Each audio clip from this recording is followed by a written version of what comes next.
혈전만리를 해치우시며 만국풍상을 다 겪으신 조선인민혁명군 사령관 김일성 동지.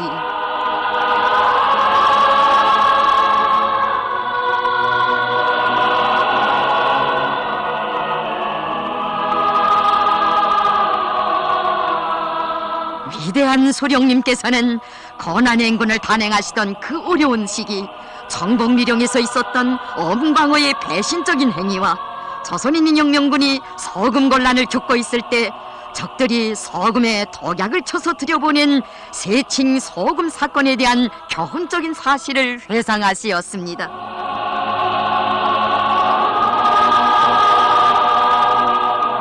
위대한 소령님께서는 또한 1939년 5월 조선인민혁명군 주력부대를 이끌고 또다시 저국에 나오시어 멸적의 정성을 올리신 역사적인 무산지구 전투 승리에 대하여 자주 말씀하시었습니다.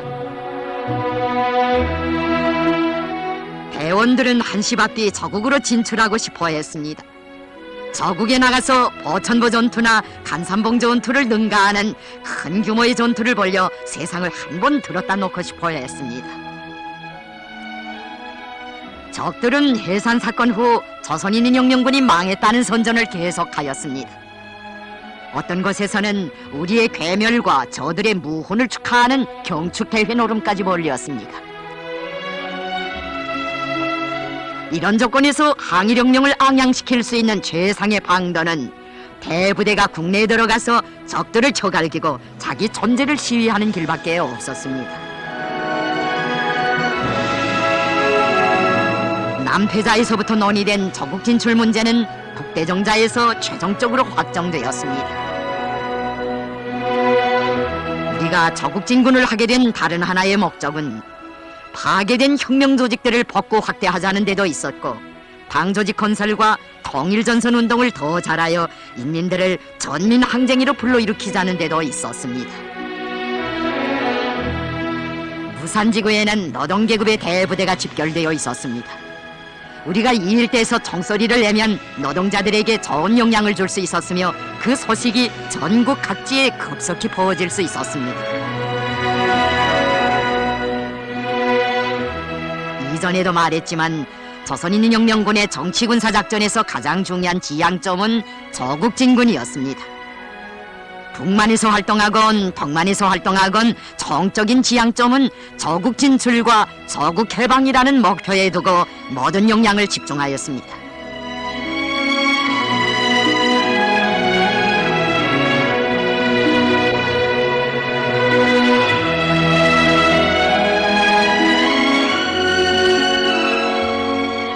우리는 압록강 연안에서 수많은 성시들과 부락들을 답새겼습니다. 그러다가 쥐도 새도 모르게 저국으로 나왔습니다.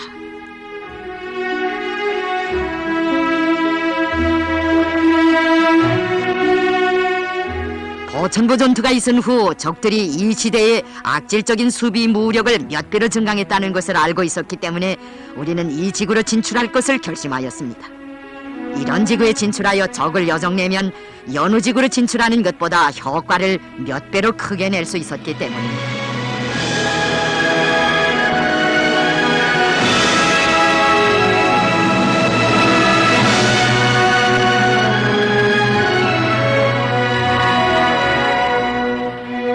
우리는 오물덩으로 강을 건넜습니다. 미여성은 내가 업어서 건네주었습니다. 강을 건너면서 이게 무슨 강인지 아느냐고 물으니 모르겠다고 하였습니다. 내가 압록강이라고 말해주자 그는 강물 속에 내려놔달라고 졸랐습니다. 저국의 강물에 몸을 적시고 싶다는 것이었습니다.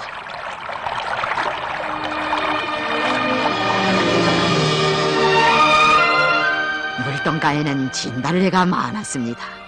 대원들은 진달래를 보자 모두 환성을 질렀습니다. 저국의 진달래, 백두산의 진달래. 진달래는 단순한 자연의 꽃이 아니었습니다. 그것은 외적에게 강탈당한 저국의 한 부분, 하나의 살점과도 같은 것이었습니다.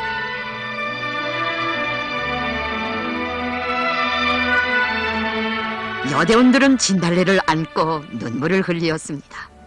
내 저국에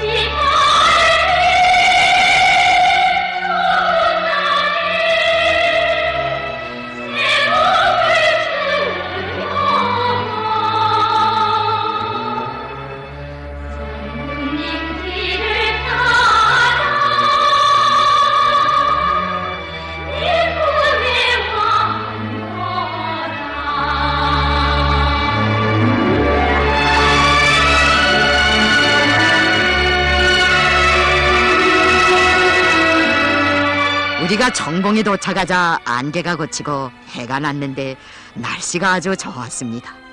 우등불을 피우고 행군을 말리던 이 일이 지금도 기억에 남아 있습니다. 적정과 지형을 알아보려고 정봉마루에 올라갔더니 멀리서 연기가 나는 것이 보이고 도끼로 나무를 찍는 소리가 들리었습니다.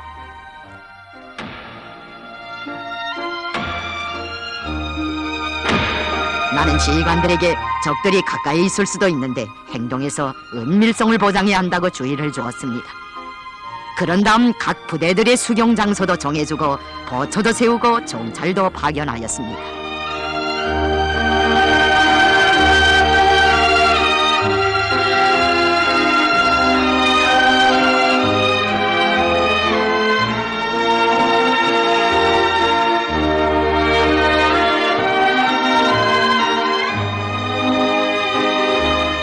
부대가 수경 준비를 다 끝낸 다음 우리 동무들이 나무 껍질을 벗기고 구호들을 썼습니다.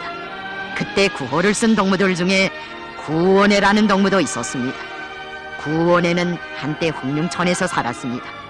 그는 학습도 잘하였고 글씨도 잘 썼습니다.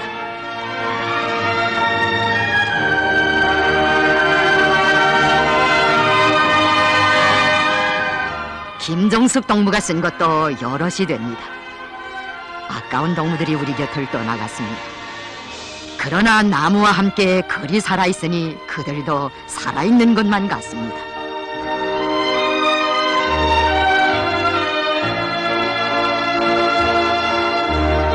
나무에 쓴 구호들은 단순한 구호가 아니라 귀중한 혁명적인 문헌입니다.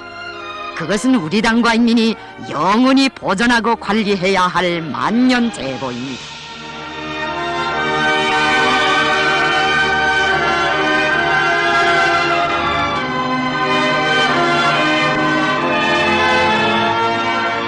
우리는 정봉에서 하룻밤 수경하고 다음날 건창으로 자리를 옮기었습니다.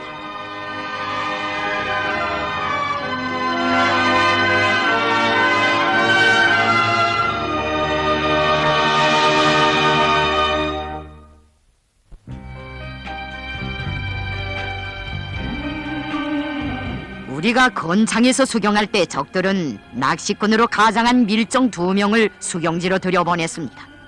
수상하게 붙잡아 문초하려고 하였습니다.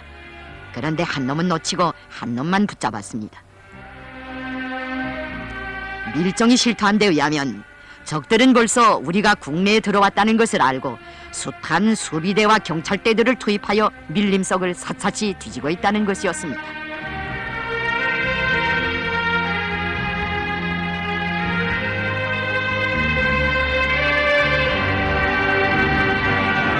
나는 있을 수 있는 적의 준동에 대처하여 우리가 다시 압록강을 건너 장백 쪽으로 빠진 것처럼 발자국을 내고 자취를 감추게 하였습니다.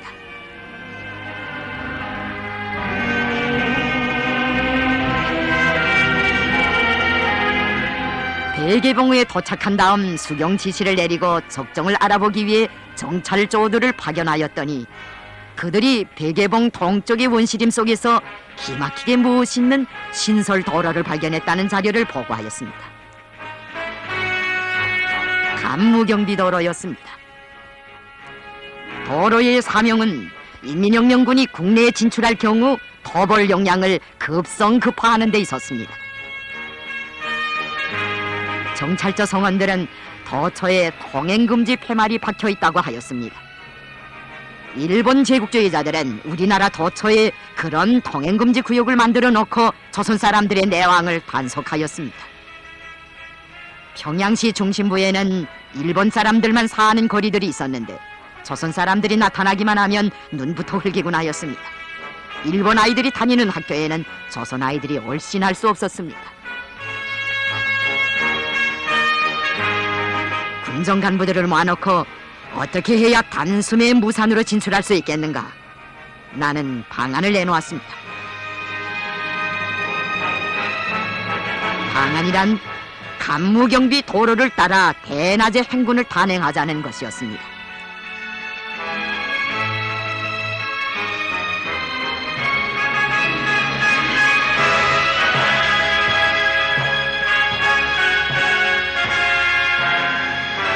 적들도 감히 상상조차 하지 못할 것이다.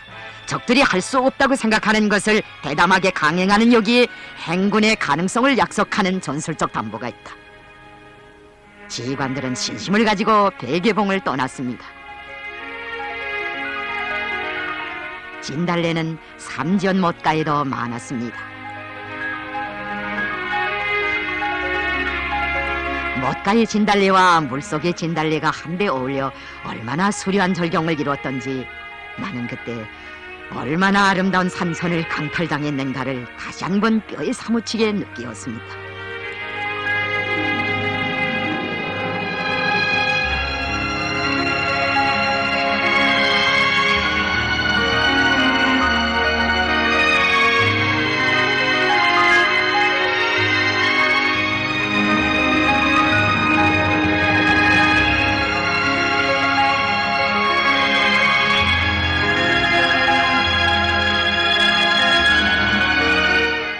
나는 삼지연의 절경에 심취되어 일제를 내쫓고 저국을 해방하면 온 세상이 보란 듯이 이 고장을 인민의 휴양지로 꾸려야겠다는 결심을 하였습니다. 그 리상이 이제는 훌륭하게 실현되었습니다. 삼지연은 오늘 온 세상 사람들이 앞을 다투어 찾아오는 혁명 전적지로 이름난 휴양지로 전변되었습니다.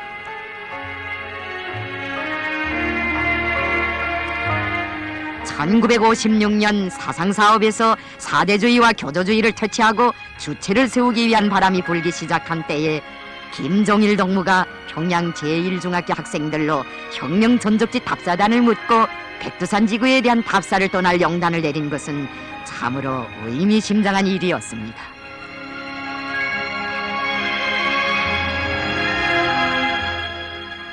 삼지연을 떠난 우리는 감무경비도로로 해서 무산지구를 향해 최대 급행을 하였습니다. 이런 전술을 일행천리라고 했습니다. 적들은 훗날 우리가 경비도로를 따라 대낮에 행군했다는 것을 알게 되자 미승류의 괴사라고 비명을 질렀다고 합니다.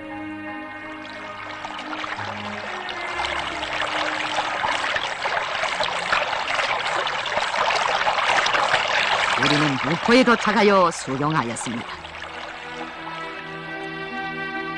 나는 무포 수경지에서 지휘관 회의를 열고 행군 과정을 총화한 다음 대홍단지구로 진격할 때 대한 과업을 제시하고 우선 신사동과 신계촉 일대에서 군사정치 활동을 벌이도록 하였습니다.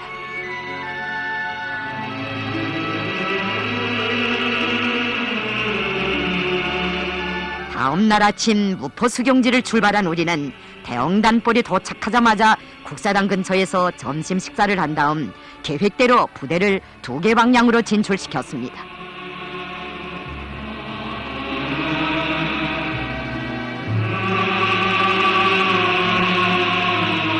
칠련대는 두지바이를 거쳐 신계촉 방향으로 가게 하고 나는 경희중대와 8년대를 데리고 서울 온산 기슭에 있는 신사동으로 갔습니다.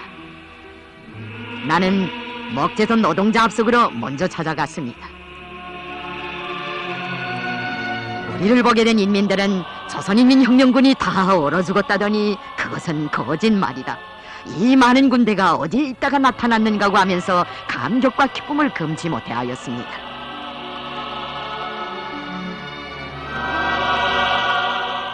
합숙방이라는 것이 마국간보다 나은 것이 없었습니다. 방이 좁아서 노동자들이 2줄로 마주 누워 자는데 다리를 펴올 수 없어 밧줄 위에 발을 서로 옷걸고 잔다는 것이었습니다.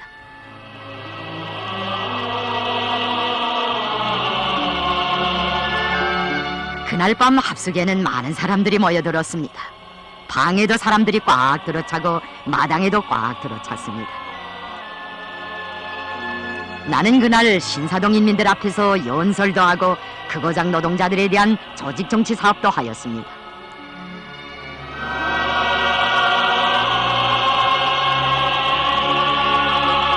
그날 밤 신사동 여인들은 김일성 장군 군대가 왔다고 하면서 기장밥을 짓고 농마국수까지 눌러주었습니다. 그 지성에 감동되어 김정숙 동무는 밀가루를 덜어내어 주인집 사람들에게 수제비국을 끓여주고 그 집 딸아이의 손에 크림도 발라주고 떠났습니다.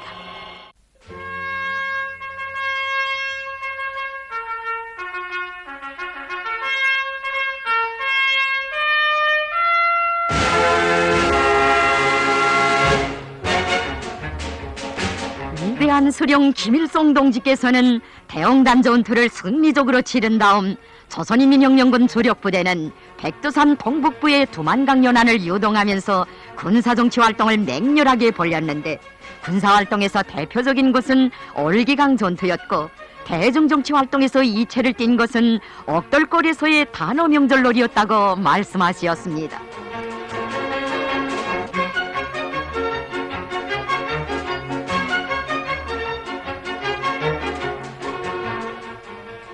유격전쟁을 하는 사람들이 축구 경기를 했다고 하면 잘 믿지 않는 사람들도 있을 것입니다. 그러나 유격전쟁을 한다고 해서 사시절 퉁탕거리기만 하는 것은 아닙니다. 우리는 싸움을 하면서도 유격대의 특성에 맞게 문화정서 생활을 했습니다.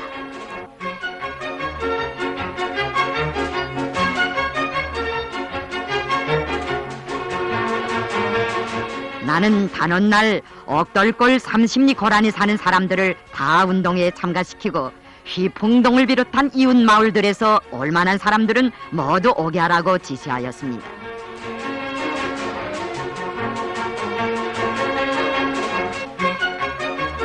늙은이들은 옥돌골에 마을이 생긴 이래 사람들이 만 가지 시름을 다 잊고 태평스럽게 웃어보기는 처음이라고 하였습니다.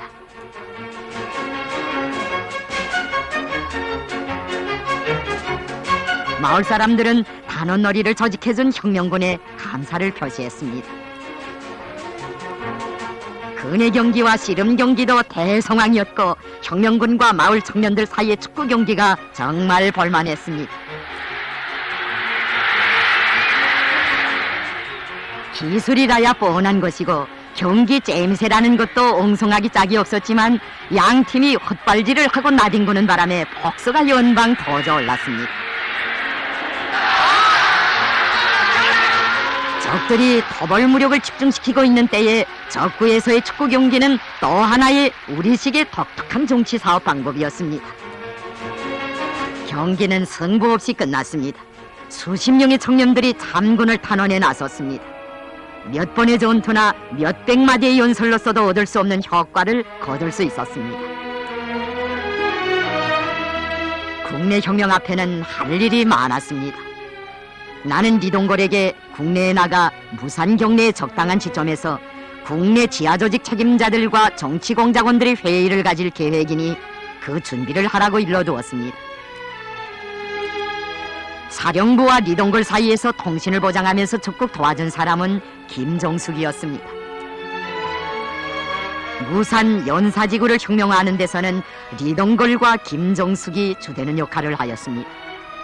리동걸은 임무를 받은 지 20날도 되나마나 해서 회의 준비를 끝냈습니다. 나는 리동걸의 안내를 받으며 회의 장소로 내정된 국사봉에 올랐습니다.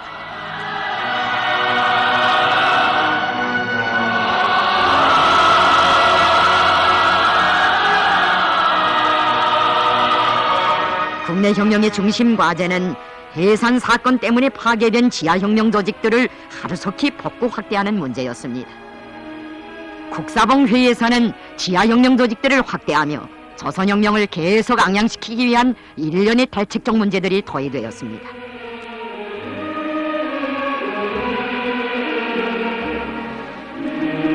리동걸은 회의가 끝난 다음 비밀 아지트에 가서 저국 광복회 조직들의 국사봉 회의 방침을 침투하는 한편 연사직으로 가기 위한 준비 사업을 하다가 적들에게 체포되었습니다. 리동걸은 옥중에서도 감방벽을 두드려가며 혁명동지들을 투쟁이로 불러일으켰다고 합니다. 법정투쟁도 잘했습니다. 노상 선참으로 조선혁명 만세를 불러 공산주의자의 기계를 지휘하여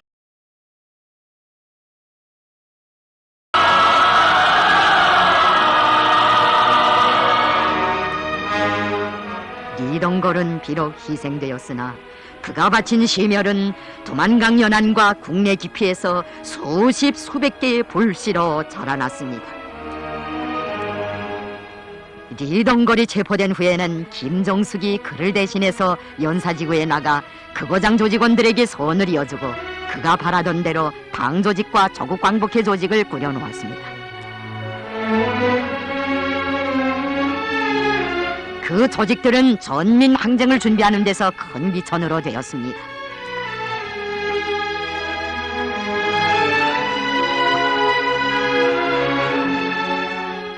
위대한 소령님께서는 생전에 자국해방의 날을 보지 못하고 전장과 교수대에서 장렬하게 최후를 마친 여투사들과 마지막까지 혁명적 의리에 충실하였던 여대원들에 대해서도 언제나 못 잊어 하시며 뜨겁게 말씀하곤 하시었습니다.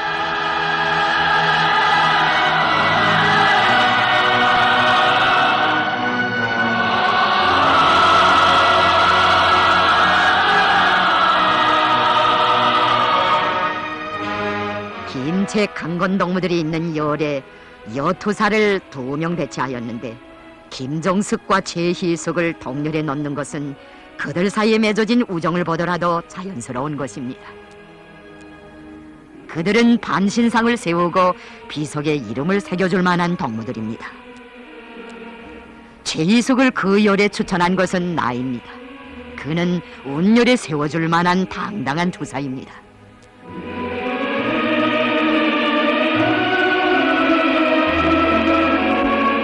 김정숙이 도천리 일대에서 적후공작 임무를 수행하고 있을 때 최희숙은 여방자 마을에 침투하여 그의 활동을 도와주었습니다.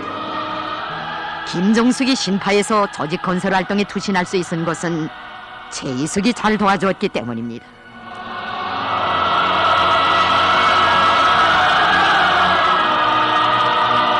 최희숙은 1939년 가을 올기강 일대에서 수많은 군복을 제작할 때에도 김정숙과 함께 일을 본때있게 하였습니다. 소알발령 회의 후 소부대 공작에 참가하였던 최희숙은 중요한 정보 자료를 가지고 사령부로 찾아오다가 그만 적들에게 붙잡히었습니다.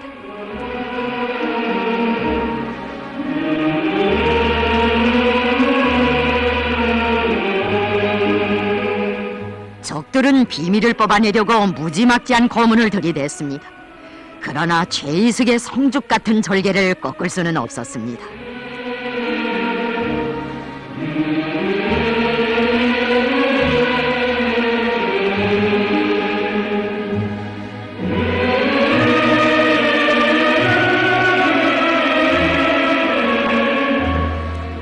최희숙의 심장 속에 간직된 우리에 대한 믿음과 의리는 결코 빼앗아낼 수 없었습니다.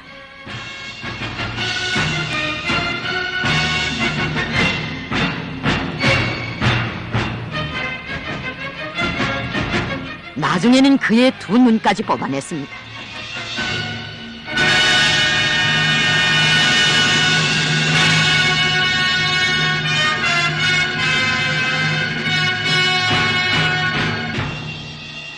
그는 죽음을 앞두고 부르짖었습니다. 나에게는 지금 눈이 없다.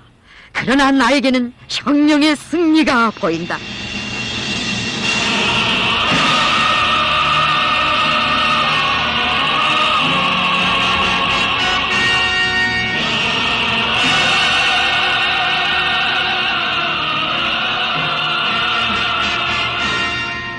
충실성은 신념화, 양심화, 도덕화, 생활화되어야 한다는 것이 바로 김정일 동무의 주장입니다. 심오한 철학입니다. 나는 김정일 동무의 주장에 전적으로 공감합니다.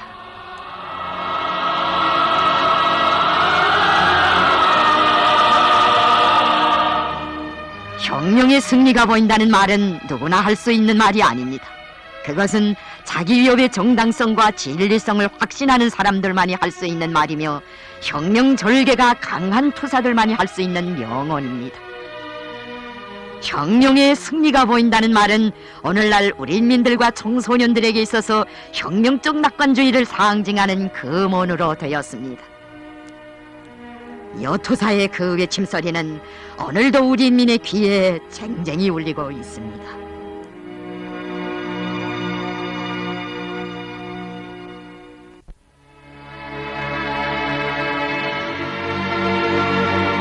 위대한 수령 김일성 동지께서는 어느 해 조선혁명박물관을 돌아보시면서 항일혁명 투사 리계순 동지가 16살 때 혁명에 한 몸 바칠 굳은 결심을 담아 어머니에게 보낸 달비 앞에서 오래도록 걸음을 떼지 못하시었습니다.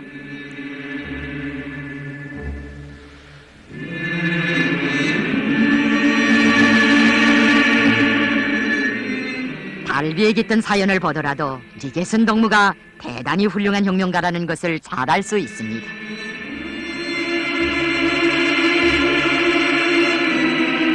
리게순을 혁명의 길로 이끌어준 사람은 그의 오빠 리지춘이었습니다. 리지춘은 화령에서 공청사업을 지도하다가 적들에게 잡혀 학살되었습니다. 오랑천 유격구에 가 있을 때 오빠의 소식을 들은 리게순은 머리채를 잘라 달비와 함께 어머니에게 다음과 같은 부탁의 말을 보냈습니다. 어머니, 오빠마저 세상을 떠났다니 얼마나 괴로우시겠습니까? 그러나 슬퍼하지 마십시오. 원수들에게 눈물을 보이지 마십시오. 어머님께 저의 다리를 보내드립니다. 제가 오랫동안 어머니 곁에 가지 못하더라도 나를 보듯이 이 다리를 보십시오. 혁명이 승리하는 그날까지 부디 몸손이 계실 것을 바람하지 않습니다.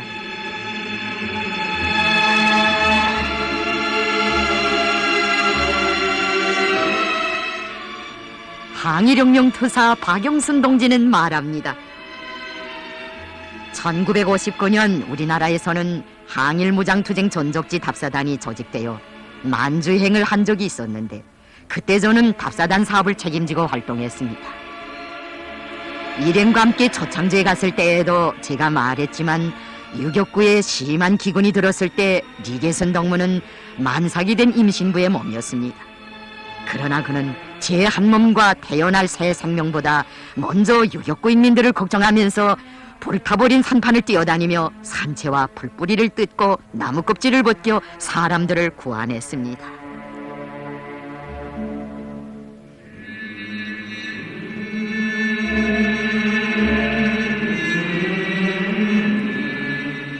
유격대의 착식대원이었던 김명화 어머니도 말합니다. 리게슨 동무는 몸에 심한 동상을 입었을 때에도 후방병원에서 치료만 받은 것이 아니라 스스로 간병원 노릇도 하고 작식대 일도 하면서 동지들을 돕다가 적들의 불의 습격을 받아 그만 체포되어 장백현으로 끌려갔습니다.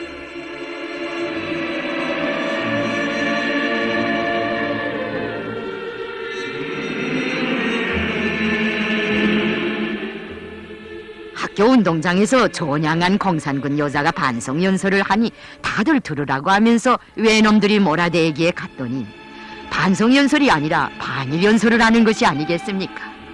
그날은 장날이어서 운동장에 사람들이 꽉 들어찼댔습니다. 장백지방의 토백이들이 그때의 광경을 생생하게 회상하니 그 연설이 상당한 정도로 큰 충격을 주었던 것 같습니다. 리게소는 나는 죽지만 조선인민혁명군은 건재하며 사령관도 건재하다. 일제가 패망하고 조국이 해방될 날은 멀지 않아 온다. 모두 다 반일항전에 떨쳐 나서라는 내용으로 연설하였다고 합니다.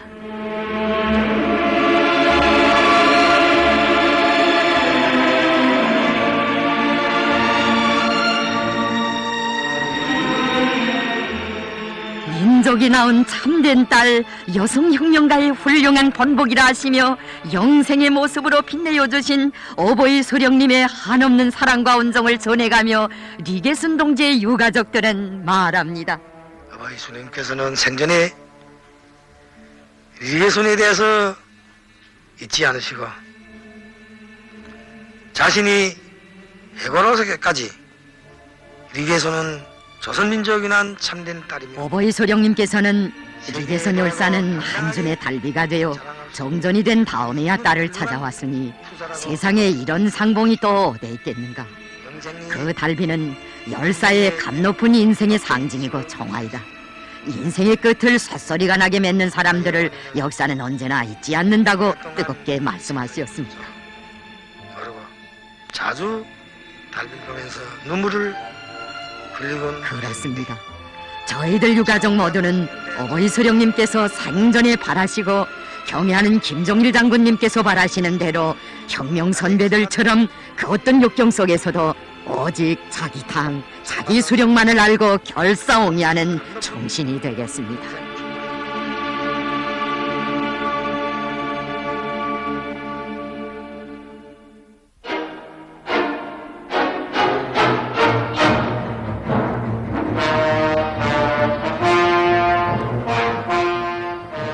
한수룡님께서는 항일무장투쟁을 하면서 제일 고생을 많이 한 때가 1930년대 말부터 1940년대 초였다고 하시면서 대부대 선해작전의 총성을 울리게 된 경위에 대하여 상세히 말씀하시었습니다. 사회주의를 지향하여 싸우는 우리에게 있어서 노동자 농민의 정권이 수립된 소련은 문자 그대로 리상향이었으며 인민을 억압하고 착취하던 기생충의 무리들을 쓸어버린 사회가 지구상에 존재한다는 그 자체가 놀라운 현실이었습니다. 우리는 소련에 대한 일본군의 강도적인 도발 행위를 보고 의분을 느끼지 않을 수 없었습니다. 1938년 여름 일본 제국주의자들은 하사노 사건을 도발하였습니다.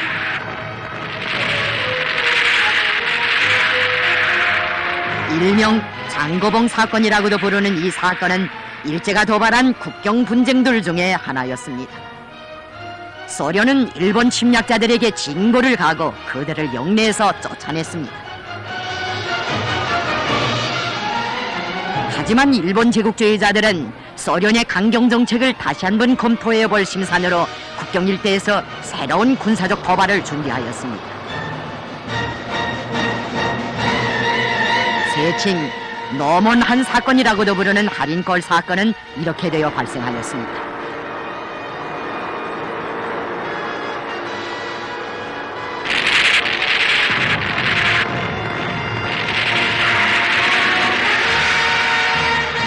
소몽연합군이 할인골에서 힘겨운 싸움을 하고 있을 때 우리는 소련을 무장으로 옹호하기 위해 적 배후교란 작전을 벌여 일제의 소련 침공을 저지시키는 데 크게 기여하였습니다.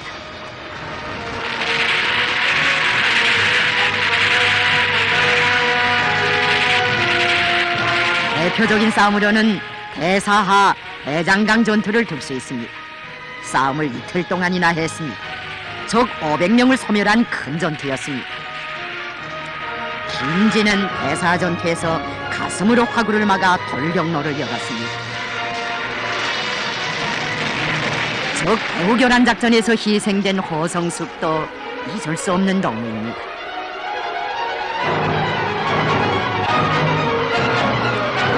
전동규 연대장과 양형우 연대 정치위원도 대사하 대장강 전투에서 전사하였습니다. 할인골 격전은 관동군의 참패로 끝났습니다.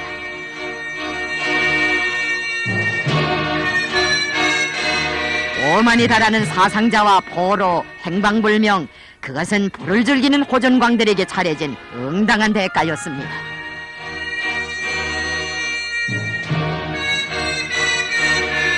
관동군 사령관 우에다를 비롯하여 참모장, 작전과장, 작전참모 등 관동군 수뇌부는 정전의 업적이 맺어지기 전에 전원 절직당하고 말았습니다.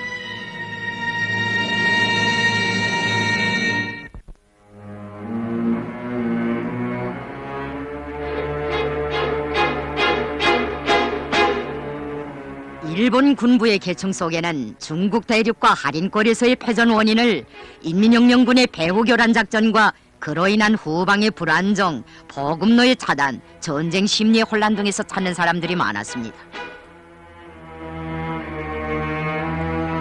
여기로부터 그들은 인민혁명군을 그냥 두고서는 중일전쟁도 대서작전도 성과적으로 수행할 수 없다는 것을 깨달았습니다. 노조의 훈시를 보면 우리 부대를 완전 소멸해 치우겠다는 호통으로 일관되어 있었습니다. 숙정 공작에서 적들이 달성하려고 한 목적은 인민혁명군 존재 자체를 없애버리려는 것이었습니다.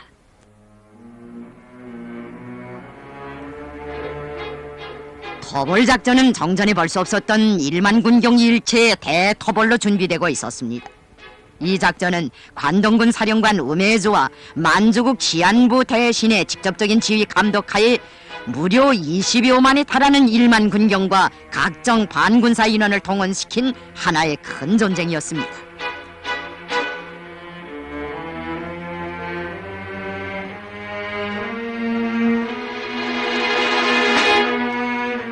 노조의 토벌대와의 대결은 곧 일본 군부와의 대결이었고 대일본 제국과의 대결이었습니다. 나는 너조애와의 대결이 아주 준엄한 싸움으로 되리라는 생각을 하였습니다.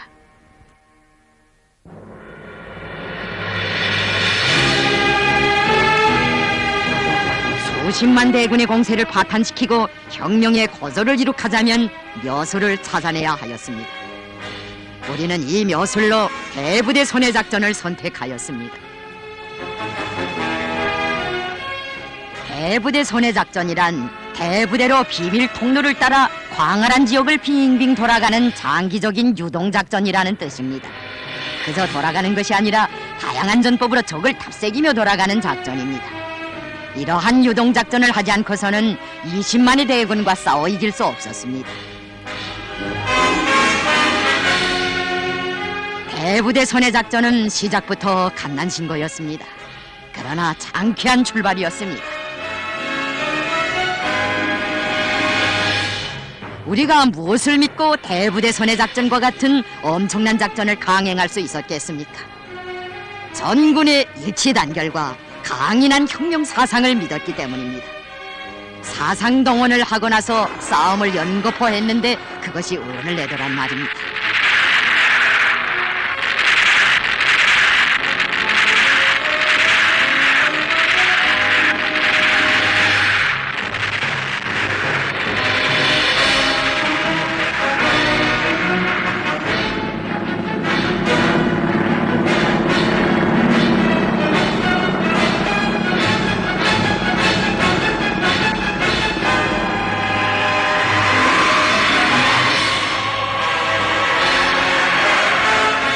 우리는 적들을 요란하게 때리지 않았습니다.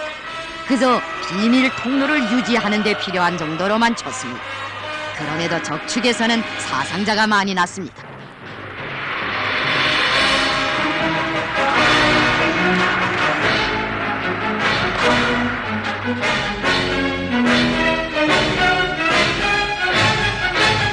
세계의 전쟁사에서 그 유래를 찾아볼 수 없는 대부대 선해작전.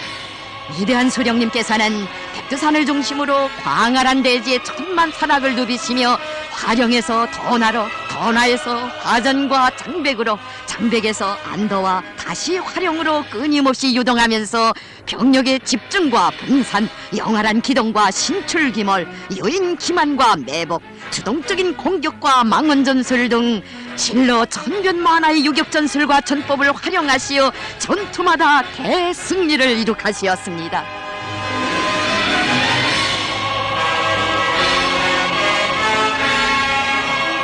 육과성과 자신주 전투는 선해작전의 첫 단계를 빛나게 장식한 전투들이었습니다. 첫 단계의 작전에서 가장 큰 성과라고 내가 보는 것은 육과성과 자신주의 먹재소 노동자들 속에서 입대한 200여 명의 신입대원들로 우리 대오를 확대한 것입니다.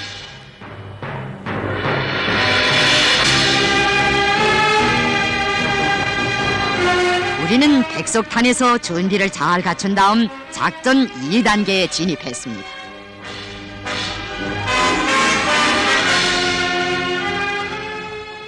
위대한 소령님의 탁월한 연군술과 비범한 지략 앞에서 적들은 어쩔 바를 몰라하며 아우성만 쳤습니다. 많은 토벌대들이 무진애를 썼으나 혁명군은 좀처럼 모습을 나타내지 않는다. 우리 측 부대장이야 60여 명 전사. 이런 비탄의 목소리로 적들의 출판물들은 지면을 채웠습니다. 김일성 부대의 전술에 걸려들어 완강하게 저항은 하였으나 전열의 비운에 빠지고 말았다.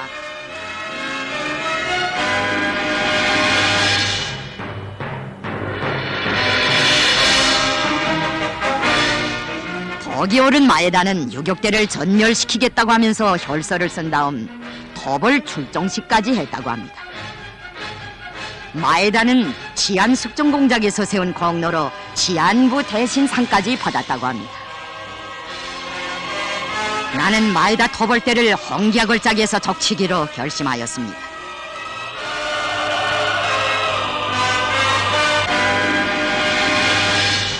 홍기하 전투는 대부대 선해작전의 마지막 시기를 빛나게 장식한 전투였다고 할 수 있습니다.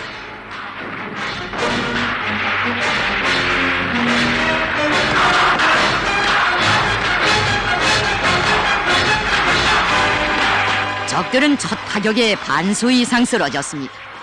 마에다의 부하들은 무리 죽음을 당하면서도 총을 놓지 않았습니다.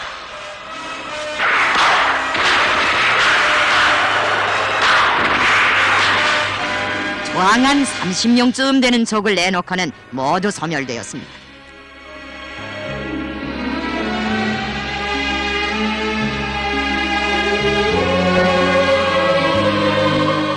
그때를 돌이켜보며 항일영 명투사 강일영 동지는 말합니다.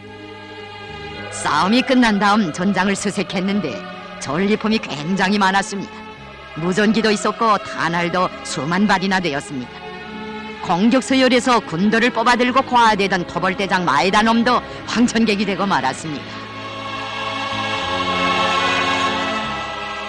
마에다의 직속 상관이었던 우나미는 이런 글을 남기었습니다. 마에다 중대는 김일성 부대와 맞다들어 대격전을 벌였으나 마에다 중대장 이하 전멸하는 결과로 끝났다. 매복 작전에 걸렸던 것이다. 이 마에다 중대의 전멸은 토벌대에 큰 충격을 주었다.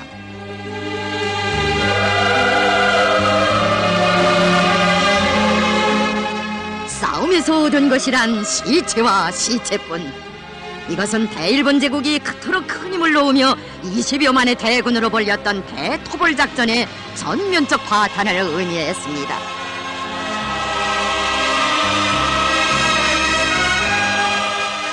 타기의 일제의 토벌 사령관놈은 이른바 훈시에서 패전의 아픔과 분통을 감추지 못했습니다.